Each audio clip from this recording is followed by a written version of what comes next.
Greetings, exiles! I'm Maria, and I'm going to talk a bit about my paladin build, which I have been playing in Delve League. He's a Templar with a Guardian ascendancy. He's using a minion build in which him and his minions will be dealing tons of damage. For survivability, he has a huge life pool, and also a shield to block attacks with. The main skills for this build is Dominating Blow and Herald of Purity. Dominating Blow is a skill that on kill and upon hitting unique enemies, summons a minion that will fight for you for a short duration.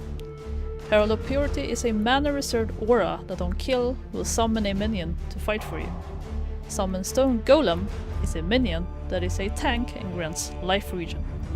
Summon Holy Relic is a minion that deals area of effect damage and gives nearby allies life regen.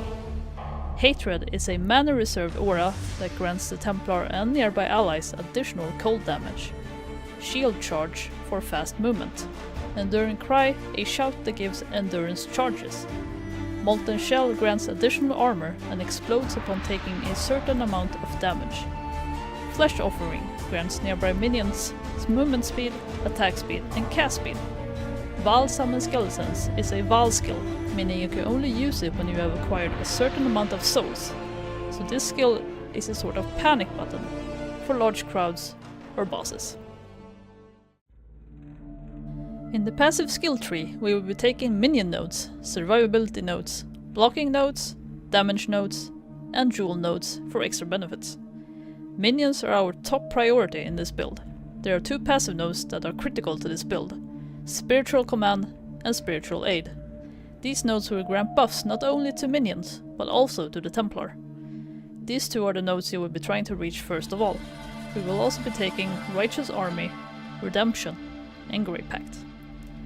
To maximize the damage we take Resolute Technique. This increases chance to hit to 100%. For health and survivability we take Purity of Flesh, Discipline and Training, Sanctity, Shaper, Devotion, Quick Recovery, Constitution, Barbarism, Heart of the Warrior, Armor Mastery, Warrior's Blood, Juggernaut,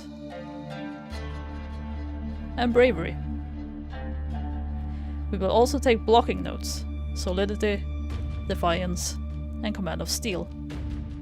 Since we're using Enduring Cry, we will be taking the Endurance and Stamina nodes. In the Labyrinth, we will take the ascendancy called Guardian.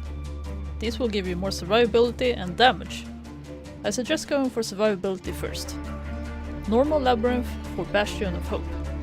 Cruel Labyrinth for Radiant Crusade. Merciless Labyrinth for Unwavering Crusade. And Uber Labyrinth for Time of Need. All gear is optional. It's not needed, but it will make the build a lot stronger. The most important stats to find on equipment are capped out resistances and maximum life. Main hand weapon is called the Scourge, a unique terror claw. The importance of this weapon is the minion stats at the bottom: minion damage and minion attack speed. The shield is called the Surrender, a unique Ezomite tower shield. This shield gives a lot of survivability, especially the block chance. It also grants a skill called Reckoning. Every time an attack is blocked, this skill will trigger and deal damage in a cone. The chest armor is called the Brass Dome, a unique gladiator plate. This armor gives a lot of defense and no extra damage from critical strikes. The downside is the reduced block chance. It reduces the block chance by 13%, which is not that big of an issue. These support gems are optional. We link Dominating Blow with Culling Strike, Multi-Strike, Melee physical damage, and Physical to Lightning. If I had a 6th link, I would just add another damage boost gem. Herald of Purity linked with minion damage support. The downside with Herald of Purity is that you cannot link it with a lot of support gems, because the reserved mana capacity will increase. Hatred and Enduring Cry do not need to be linked. Summon Stone Golem and Summon Holy Relic are linked with blind support. Blinds enemies so that they'll miss attacks. Movement speed ability is Shield Charge, and is linked with Fortify and faster attacks. Cast when damage taken is linked with Flesh Offering, Molten Shell, and increased duration. I chose not to use Immortal Call because it takes away all my endurance charges. Thanks for watching, Exiles. I hope you enjoy the build. It's a great league starter, and overall my most fun build so far in Path of Exile.